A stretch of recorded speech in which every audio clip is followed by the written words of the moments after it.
லா யதுஉ முஸ்லிமுன், எந்த ஒரு இறை விசுவாசியாக இருந்தாலும் இந்த வார்த்தையை கொண்டு அல்லாஹ்விடத்தில் ஒரு கோரிக்கையை முன்வைத்து விட்டால் இல்லா அஜாபஹுல்லாஹு இல்லஸ்தஜாபஹு ரப்புஹு, அந்த அடியாரின் இறைவன் அவருக்கு பதிலளிக்காமல் இருப்பதே இல்லை.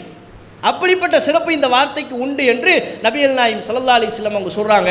அஹ்மத் என்கிற ஹதீஸ் கிதாபில் இந்த செய்தியை நீங்கள் பார்க்கலாம். இப்போ எவ்வளோ ஒரு சிறப்பான ஒரு திக்ர்.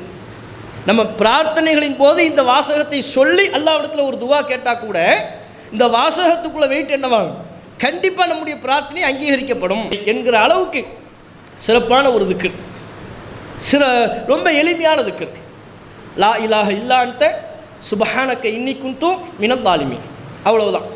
லா இலாஹ இல்லா அன்த, இறைவா உன்னை தவிர்த்து வேறு கடவுள் வேறு இறைவன் யாரும் இல்லை, சுப்ஹானக் நீ தூயவன், இன்னி குன்து மினல் ஸாலிமீன் நான் அநியாயக்காரனாக நான் பாவம் செய்யக்கூடியவனாக இருக்கிறேன் என்று நம்முடைய இயலாமை அல்லாஹ்விடத்தில் வெளிப்படுத்தி அல்லாஹ்வினுடைய புகழை ஓங்கச் செய்யக்கூடிய விதத்திலான ஒரு வார்த்தை. இதை சொல்லிட்டு நம்ம துவா கேட்டோம்னா நம்ம துவா அங்கீகரிக்கப்படும் என்று நபிகள் நாயகம் ஸல்லல்லாஹு அலைஹி வஸல்லம் அவங்க சொல்கிறாங்க.